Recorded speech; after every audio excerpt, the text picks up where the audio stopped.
Welcome to another deep dive with us, where we'll be looking into a really fascinating case, the case of Aundria Bowman, a disappearance that went unsolved for decades. And to guide us through it all, we've got The Girl in the Picture by Niall Capello. That was originally in the Atavist magazine, so we're going to be taking excerpts from there and trying to put it all together and make sense of it. And there's a lot to make sense of. It's a really good example of how, we've come a long way from traditional police work to using the online communities to even forensic technology. And this case is a good example of how all of that can bring out the truth even after decades. Yeah, it really is amazing. So to start off, let's go all the way back to the beginning. It's 1989 in Holland, Michigan. 14-year-old Aundria Bowman vanishes from her home. And it's just every parent's worst nightmare. Initially, people believe that she's a runaway, a troubled teen who decided to take off. And, there are even some reported sightings, which kind of fuels that theory. But there's one detail that I always thought was very poignant. Andrea's picture was actually featured in Soul Asylum's Runaway Train music video. And that came out a few years after she disappeared. So can you imagine seeing the face of a missing child in such popular and, emotionally charged setting? It's definitely a stark reminder of the human cost that these cases can have. And for a lot of people, Andrea's picture became a symbol of lost youth.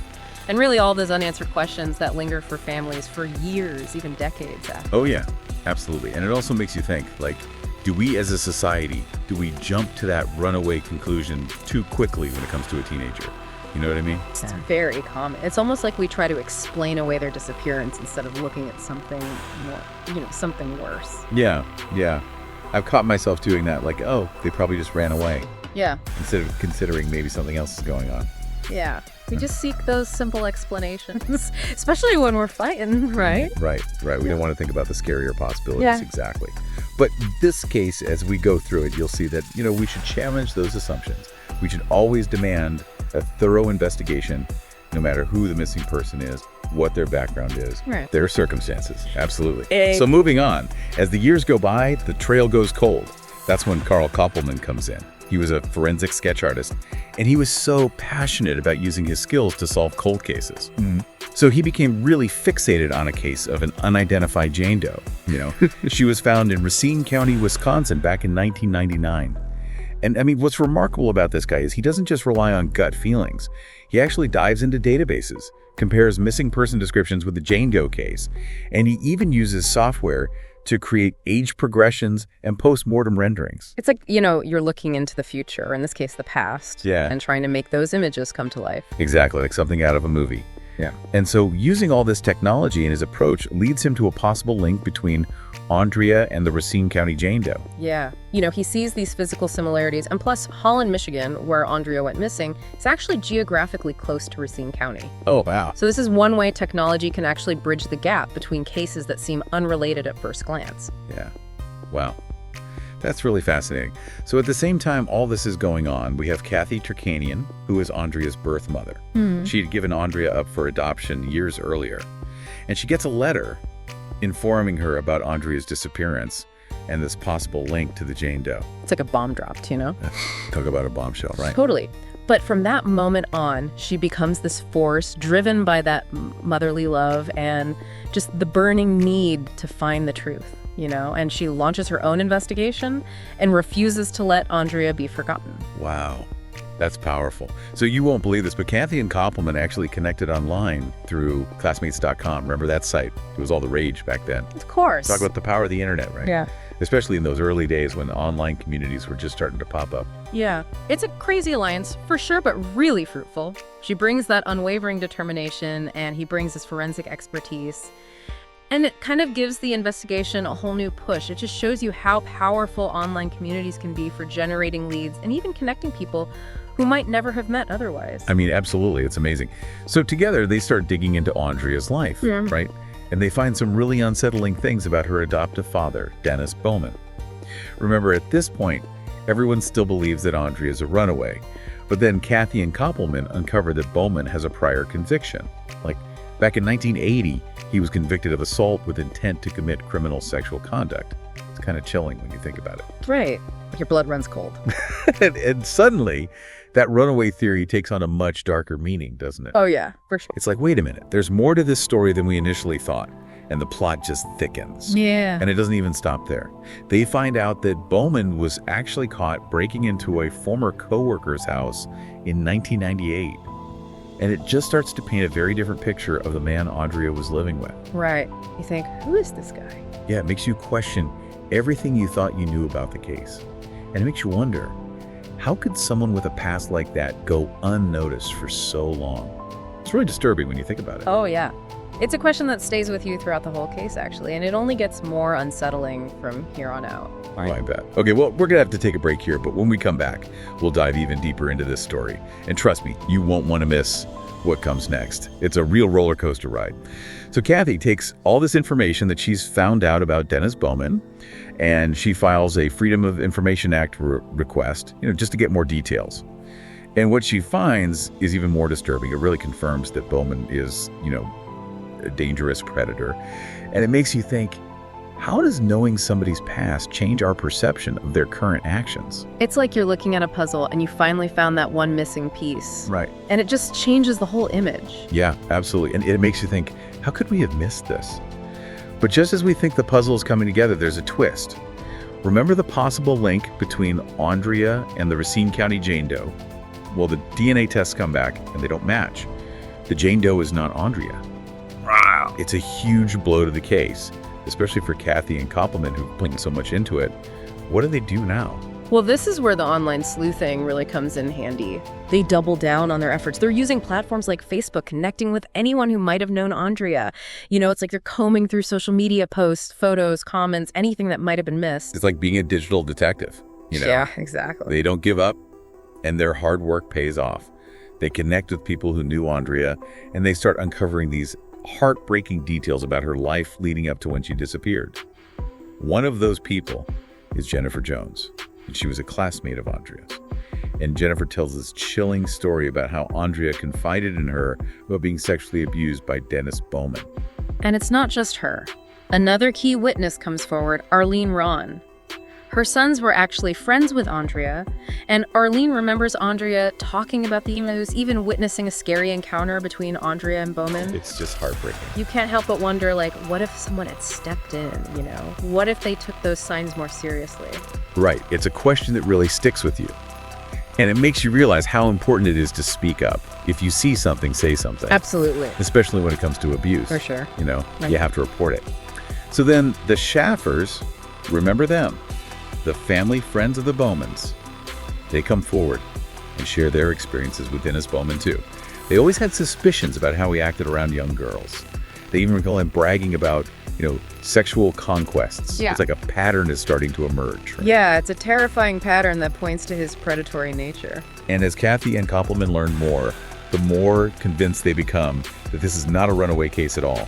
It's like this young girl was trapped in a dangerous situation. Yeah. And then another bombshell. Yep. This woman named Melissa reaches out to Kathy and Koppelman through that Find Aundria Facebook page. Wow. And she tells them this horrific story about being abducted and assaulted back in 1989, and the details about her attacker and his vehicle. They matched Dennis Bowman and the truck that he had back then. It's like a chilling realization that his predatory behavior might have affected more people than just Aundria. Right. You start to think, how many other victims might be out there? Yeah. It's a haunting question that stays with you. Absolutely. So years go by, and the search for Aundria goes on. Kathy and Koppelman actually attend the Missing in Michigan conference in 2013. They're hoping for a breakthrough, some new information, but instead they run into Brenda and Vanessa Bowman, That must have been rough. Aundria's adopted mother and sister. Wow. It's this super tense and emotional encounter. Brenda insists she's innocent, that Aundria ran away, and Kathy, driven by years of just frustration and suspicion, she accuses Brenda of knowing more than she's saying. It's like you have these two mothers, each clinging to their own version of the truth, right? Yeah, it's just such a powerful and heartbreaking moment. Really highlights how complex these situations can be. Totally. So, determined to find some hard evidence, Kathy and Koppelman hire a private investigator, Jeffrey Floor. And he digs deep into Aundria's case file and uncovers something that was totally missed before. A report of alleged abuse in the Bowman home just months before Aundria disappeared. That's huge. Right. And it just adds to the theory that she was abused and that her running away was not just a teenage rebellion. And it also makes you wonder if the police had investigated that report more thoroughly, could things have turned out differently? It's a haunting thought. So for years, Kathy and Koppelman, they keep working, they keep piecing together the puzzle, but they keep hitting dead ends. They even go back to Michigan in 2017, visit the Bowman's property. Kathy's convinced Aundria is buried under a concrete slab in the backyard. Wow. But despite their best efforts, the case stays cold. They just can't find that breakthrough they need. But then, remember that Racine County Jane Doe? The one that got Koppelman interested in the first place? Yeah. She's finally identified in 2019. Her name was Peggy Johnson, and her story's just tragic. It was a case of horrific abuse and murder, a reminder that there's so much darkness in the world. But here's the crazy part. The person responsible for Peggy's death wasn't Dennis Bowman. It was a woman named Linda LaRoche, a nurse who abused and killed her. That's wild. So they were focused on Bowman this whole time. Yeah. And then this totally separate case comes up. It just shows you how interconnected these investigations can be and how unexpected things can happen. Absolutely. It's a total mind bender. So, Peggy Johnson's case is solved, bringing closure to her family. But it doesn't really help Aundria's case directly, right? However, it shows how powerful forensic technology is, particularly genetic genealogy, Oh, yeah. And that same technology, as we'll see, is going to be instrumental in solving Aundria's case. Wow. Can't wait to find out how. Well, we've got to take another break, but when we come back, we'll dive into the final chapter of this story. And trust me, you won't want to miss it. It's where everything finally comes together. Okay, so we're back, and we're talking about the power of forensic technology, and it turns out that's going to be the key to figuring out what happened to Aundria. It all starts with a cold case from 1980, the murder of Kathleen Doyle in Norfolk, Virginia. Yeah, Kathleen was a young newlywed, and she was brutally murdered in her own home while her husband was deployed overseas. The case went cold for decades. But with advances in genetic genealogy, investigators finally got a lead. They were able to take DNA evidence from the crime scene and link it to a list of potential suspects. And guess whose name pops up on that list? Dennis Bowman.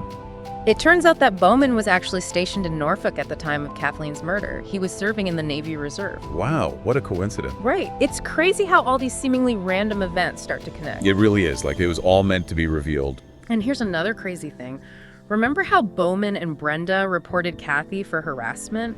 Well, the police went to their house and they collected Bowman's DNA from a water bottle that he had thrown away. Wow, just a random water bottle. Yeah. They probably didn't even think much of it at the time, but that little piece of evidence turned out to be huge. Amazing how those little things can make all the difference. And the DNA from that water bottle was a perfect match to the semen found at Kathleen Doyle's crime scene. Wow. Talk about a smoking gun. Right, so they finally had the evidence they needed, and they arrested Bowman in November 2019. After all those years. It must have been a huge relief for Kathy and Koppelman. Oh, I bet. They worked so hard to get to that point, and Bowman's arrest kind of reignited the hope of finding Aundria. Yeah. So just a few months later, in February 2020, the police went back to the Bowman's property in Michigan. They had search warrants and cadaver dogs, the whole 9 yards. Oh my gosh, Kathy must have been on the edge of her seat. And remember that concrete slab in the backyard that Kathy was always suspicious of? Yeah. That became the main focus of their search. I bet. So they finally started digging. Yes. And it was there, under that concrete, that they found human remains. Wow. And DNA testing confirmed it. It was Aundria Bowman. After all those years, such a tragic ending, but at least her family finally has some answers. It's a bittersweet victory for sure. And with all the evidence against him, Dennis Bowman confessed to killing Kathleen Doyle. He said he broke into her house to rob her, but claimed that her death was an accident. But it just doesn't sound right, does it? Not really. The details were kind of vague, and a lot of people, including Kathy and Koppelman, didn't believe him. So what about Andre's death? Did he ever confess to that? He did, but he gave conflicting stories. At first, he said it was an accident, that they got into a fight, and he slapped her, and she fell and broke her neck. But knowing what we know about Bowman, it's hard to believe that's the whole truth. Right. And then during Bowman's trial for Aundria's murder, Brenda, his wife, testified. And she said that she had been living with her daughter's remains buried in her backyard all those years without even knowing it. Wow. It's hard to believe she didn't know. I know, it's crazy, right? But it really shows how good Bowman was at hiding the truth. Yeah, it's disturbing. And Brenda also said that Aundria had told her that Dennis was abusing her, but she didn't believe her at the time. Oh, that's so sad. And as the trial went on, they revealed more awful details about Aundria's death. Dennis had actually dismembered her body before burying her. That's just horrible. They couldn't figure out exactly how she died because her remains were so decomposed. Yeah. But given everything else we know about Bowman, it was pretty clear that it was murder. So even though he claimed it was an accident, the evidence pointed to something much worse. Exactly. And on top of all that, Bowman confessed to another crime, a sexual assault that happened in 1979 in Holland, Michigan. It was really similar to the assault he was convicted of in 1980. So there was definitely a pattern of behavior. Oh yeah, for sure. And remember Melissa, the woman who reached out to Kathy and Koppelman on Facebook? Yeah. The police confirmed that Bowman was the main suspect in her abduction and assault as well. It's frightening to think about how many other victims there might be out there. It's a reminder that these kinds of predators are often hiding in plain sight. So after all these years and everything we've learned, what can we take away from this case? It's so complex and disturbing. Well, it's definitely a story about a missing girl and the long fight for justice. But it's also about the importance of never giving up, the strength of a mother's love, and how technology can help us solve crimes even after decades. It's a good reminder that even in the darkest of times, there's always hope. And Aundria's case makes us think about some hard truths, too. It shows how the system failed her and how we can do better to protect vulnerable people. It makes us want to speak up for what's right, believe survivors, and never stop searching for the truth. Absolutely. Well, this has been a heavy but important deep dive. If you want to learn more about Aundria's story, you should check out The Girl in the Picture by Niall Capello. It's an incredible read. Thanks for joining us.